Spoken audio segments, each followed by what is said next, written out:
I'm just going to say what's coming to my heart at this moment. My husband told me a joke, and you guys probably have heard this joke, and I'm not gonna tell you this joke probably exactly because he tells it much better than I do. And anyway, I'm gonna go ahead and tell it to you. So, and God gave me a revelation from this, and I'm gonna go ahead and tell you what the revelation was after I say the joke. Okay. Excuse me because I am not the best at telling jokes. I'm one of those people that when I tell a joke, I spoil it because I'm laughing through the whole thing. Okay, so excuse me with that. All right, so. Oh, God. Okay, God, give me strength to get through this joke, okay? Okay. Oh my God, okay. Okay, okay. Calm down, okay. All right, so okay, there is this guy, right? There's this guy, right? And he keeps getting all of the fish, right? So there's these other guys, they're also fishermen, right? And oh my God. And okay, there's this guy, right? Okay. For real, God. Okay, come on, help me with this. So there's this guy, and he keeps getting all of the fish, right? And the other fishermen are like, man, there's this guy that keeps going down the river, and he's getting all of the fish. So they're talking to the rangers, right? And we all know law enforcement ranger are the ones that enforce gaming. Like, they're the ones that will give you a ticket or take you to jail or whatever if you are caught shooting animals on people's properties or shooting illegally or stuff like that. Anyway, they're law enforcement for the forest, right? Okay, so they're going to this ranger and they're like, man, he keeps getting all the fish, but when we go fishing, we don't get nothing. So can you check into this? So the ranger was like, okay, I'm gonna go ahead and check into this. So he goes to the guy that's catching all the fish, and he's like, well, I hear you're catching all the fish. What are you doing? These other people aren't catching fish, so I'd like to know what you're doing. So the guy that's catching all the fish said, okay, come on, Ranger, come on with me. Hop in my boat. So they hop in the boat. They go out to the middle of the river, right?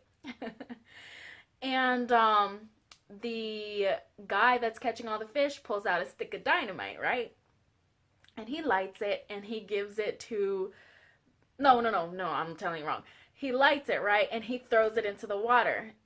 Boom, right? And then there's a bunch of fish that come up. They're dead. They're flopping up like a dead fish flops to the top of the surface. There's like thousands of them, right? And the ranger looks at the other guy and he's like, you can't do that. That's illegal. Don't do that, So the guy that's catching all the fish, he takes out another stick of dynamite. He lights it and he gives it to the ranger. And he said, all right, man, what are you going to do? Right? I thought it was so funny. Okay.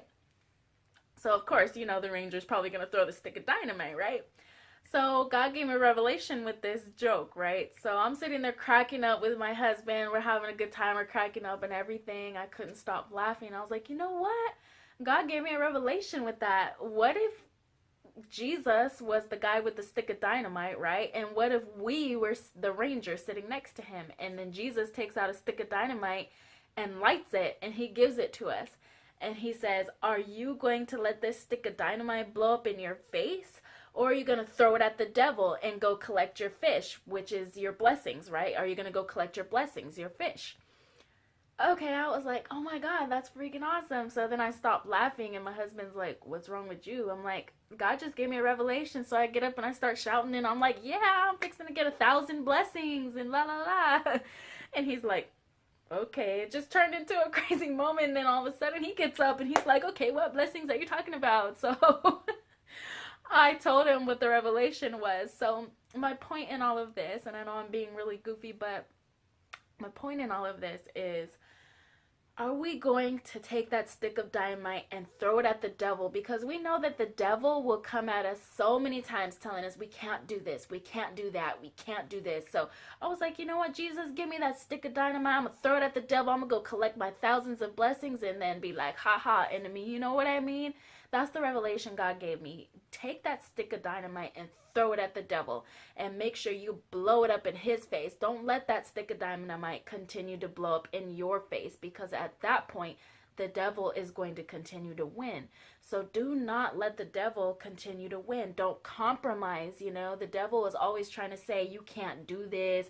You're not equipped for that. Anytime that your blessings are about to come, the devil tries to knock them down as quickly as they came in. You know what I'm saying? He'll tell you stuff like, you're not worth it. Oh, you messed up again. Oh, you sinner. You know what I mean? He'll just knock you down. So I don't know about you guys, but I'm going to take that stick of dynamite and blow it up in the devil's face, because I'm so sick of him telling me that my blessings aren't coming. God has called me to do something. And when I was preaching on Sunday for the very first time, in a preaching setting anyway, in an actual church, I was so nervous. The devil kept saying, oh, you're not going to be able to do it. You might as well go sit back down. You're going to mess up. You're so shy. You're going to be talking too fast. And because I talk pretty fast.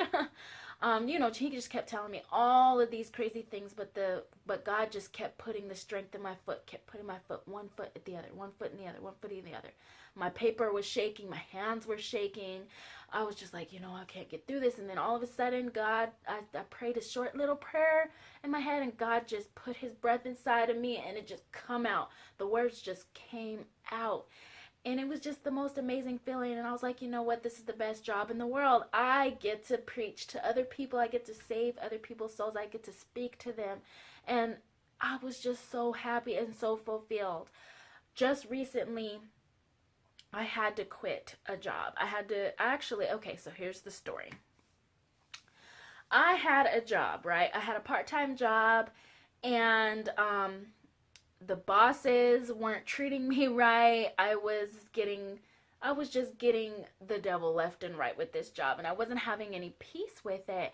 But God has told me, because I get emails every single day from Indeed.com. It's a jobbing website where you can apply to different jobs. I get those emails every single day telling me what jobs are available in my area, since I live in such a small area. God told me specifically to stop looking at those jobs. I do not want you to have a job right now. This is where I want you to stay. I want you to wait. I'm going to make you walk into your calling if you wait on me. And I disobeyed God. I went into those job boards. I was like, this job's going to be perfect. I applied to that job, got the job, and now I have so much dissension in my life. I have no peace in my life because of the job. So I recently had to let it go.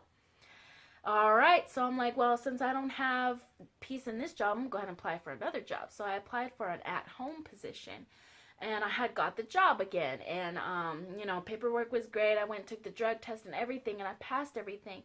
But again, God was like, wait, Zipporah, this is not what I have for you. So when he had me preach on Sunday, I knew that was my calling, that was what God was trying to get me to realize, that I'm fixing to step into my anointed calling, and that I need to follow his lead and follow his will for my life. Because if I continue to try to do things my way, it's not going to work.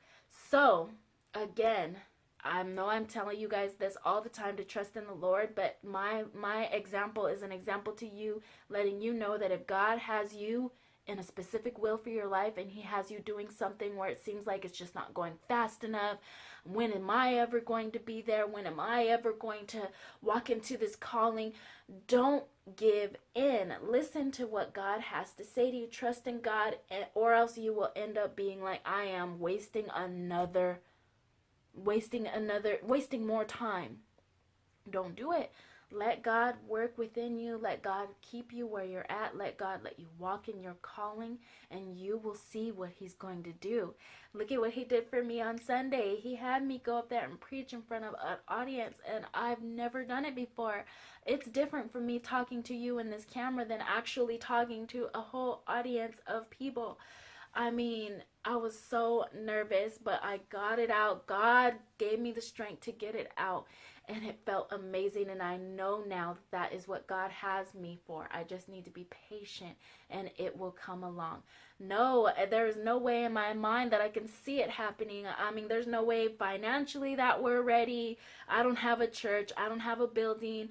I don't see myself traveling with all of the family that I have, but that's just the devil trying to tell me, you know what, to look at what's in front of me and not walk by faith and not by sight. Don't walk by sight, but walk by faith, what is not seen, because God is working behind the scenes to make things work for me. Usually, I always say this, usually if it's something that you can do in your own power and in your own strength, that's not God's calling for you. It's going to be something that you're going to have to depend on God for. It's going to be something that's going to be bigger than you. It's going to be something that's going to seem like it's ridiculous, like it's not going to ever happen. But you're going to have to just trust and rely on God to get you through to it. Because that's what I'm having to do right now. And I'm telling you what, it is fixing to happen for me. It is fixing to happen for me. Finances are going to come. Blessings are going to come through it. I mean, everything that I'm lacking right now is going to start coming into fruition, and I'm going to start walking into my calling. I just have to continue to believe that that's what's going to happen. But anyway, I just wanted to give you that word of encouragement so that if you were feeling discouraged like I was, or if you were trying to do things in your own strength that you shouldn't have been doing, then stop. Go the other way. Go the way God is telling you to go, because it is not going to be worth it. You're going to lose your peace. You're going to lose your joy over it. So definitely stay within God's calling. Stay within God's will, because he's going to see you through. Breakthrough is about to happen. Blessings are about to happen. Strongholds are going to be released. All kinds of things are fixing to happen, guys. This is the time. This is the time. This is the time. So make sure that you throw that stick of dynamite at the devil, okay? Love you guys. Hope you guys have a wonderful day. Stay blessed. And until next time, bye.